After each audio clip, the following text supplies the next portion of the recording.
आपने देखा होगा कल बरेली के अंदर हो मौलाना भूल गया कि शासन किसका है। अब उत्पातियों और उपद्रवियों को पता लगेगा कि 7 पीढ़ियां याद आएंगी उनको।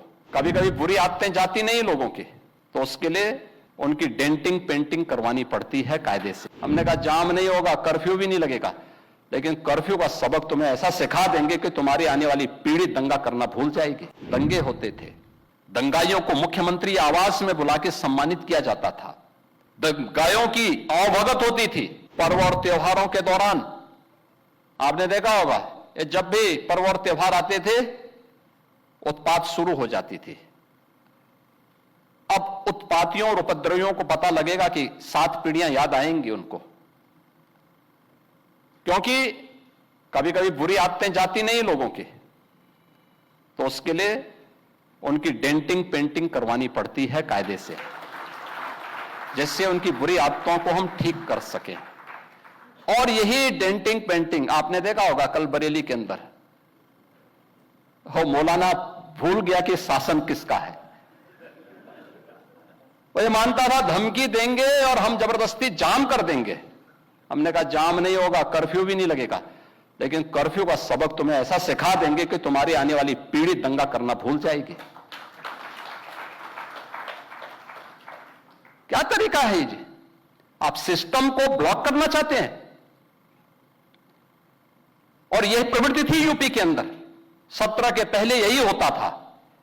और हम इसी बात को कह सकते हैं कि 17 के बाद हमने कर्फ्यू भी नहीं लगने दिया, लेकिन ऐसे बैरियर को चुन चुन करके वे जिस प्रकार की भाषा को समझते थे उस प्रकार की भाषा से उनको समझा करके उसको उसकी सजा दिलाने का काम भी किया है।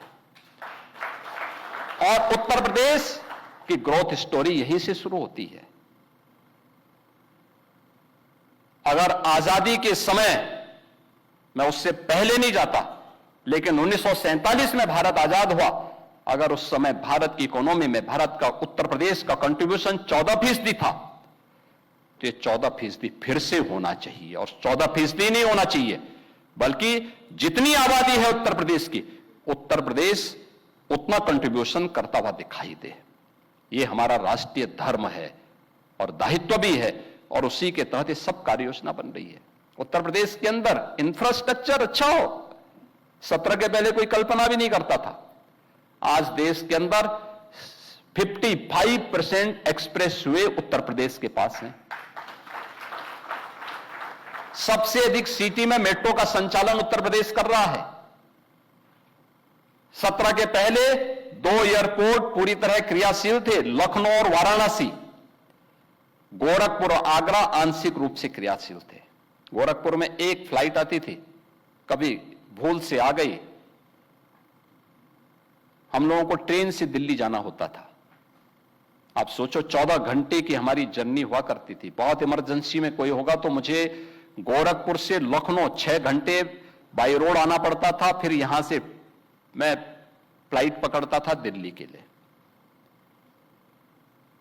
आज गोरखपुर से 14 फ्लाइट चल रही हैं, 14 फ्लाइट देश के अलग अलग सिटी को जोड़ रही है।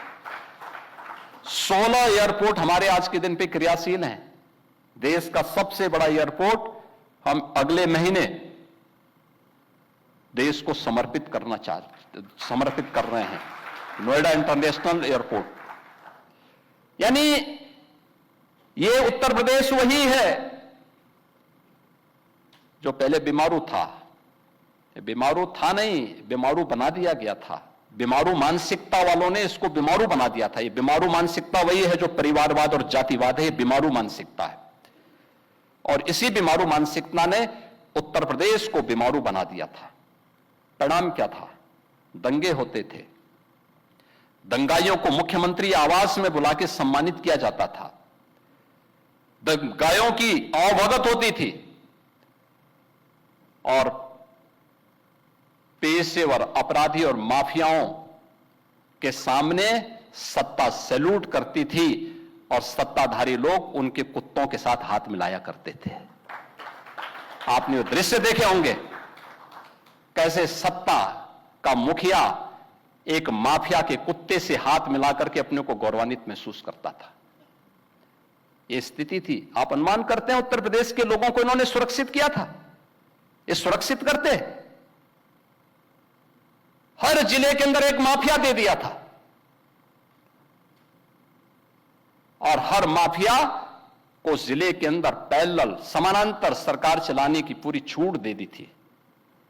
आज परिणाम क्या था? 17 में आते आते उत्तर प्रदेश न केवल बीमारू था बल्कि उत्तर प्रदेश के नागरिकों के सामने पहचान का संकट भी था। हर व्यक्ति अपनी पहचान के लिए मोहताज था। न बेटी सुरक्षित, न व्यापारी सुरक्षित।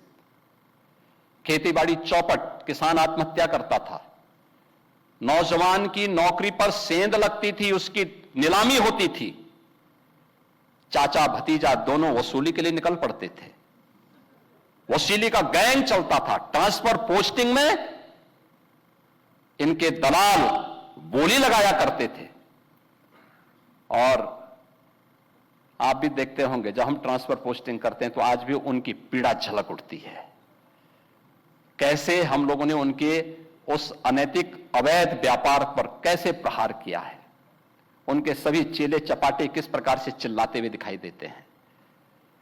हर एक मामले में आज आप देख सकते हैं world class infrastructure Uttar Pradesh के पास।